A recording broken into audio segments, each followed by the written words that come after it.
Hello guys, good morning. तर आज आपण करणार आहोत 2 तारखेसाठी 2 डिसेंबरसाठी गोल्ड आणि बिटकॉईनचं ॲनालिसिस. तर बिटकॉईन आणि गोल्ड पाहिलं तर दोन्ही पण फॉल करताना दिसलंय आपल्याला काल. डेली कॅन्डल गोल्डची ही एक लिक्विडिटी लेवल होती 4250. तिचं डेली लेवलला लिक्विडिटी घेऊन परत डाऊन आलेली आहे. आणि आज पण एक रेड कॅन्डल फॉर्म होत आहे, परंतु तिने खालून रिजेक्शन घेतलेलं आहे. तर 1 तासावर पाहिलं तर EMAच्या खालीच 9 आणि 20 EMAच्या खालीच अजून मार्केट ट्रेड करत आहे. त्याच्यामुळे आपण सेल साईडलाच ट्रेड प्लॅन करणार आहोत. आणि ही जी वीक बनवलेली आहे ही आज परत फिल करण्याचे चान्सेस जास्त आहे, म्हणजे डाऊन साईडला येण्याचे चान्सेस आहेत.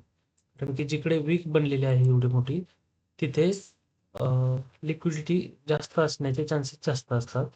ती लिक्विडिटी ग्रॅब करण्यासाठी मार्केट नक्कीच येईल असं माझा अंदाज आहे.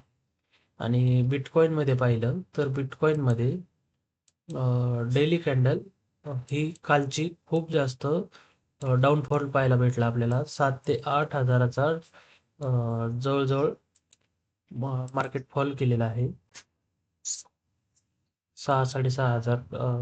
आणि एक्सपेक्टेशन आपल्याला अजून जास्त होते. ही एक्सपेक्ट होतं आपल्याला डायरेक्टली 80,000च्या अराउंड.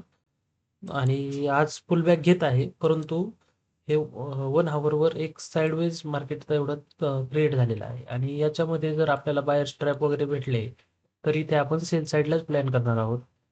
अ, ही एक रिजेक्शन लेवल होतं, हिचं आता सध्या ब्रेकआउट आलेला आहे. परंतु हे बायर्स ट्रॅप झाले तर आपण सेल साईडला एक प्लॅन बनवू शकतो. आणि जी लेवल आहे 87,700 च्या वर आपण मग थोडंसं प्राइस ॲक्शन पाहून बुलिश होऊया. नाहीतर जास्त करून सगळे ट्रेड आपल्याला हे सेल साईडलाच प्लॅन करायचं आहे. ही एक ट्रेंड लाईन फॉर्म होत आहे. हिचा ब्रेकआउट कसा येतोय, सस्टेन होतोय, तर आपण सेल साईडला प्लॅन करूया. Thank you for watching full video. काही सजेशन असेल तर नक्की कमेंट करा. लाईक करा, शेअर करा आणि सबस्क्राईब करा चॅनलला. Thank you.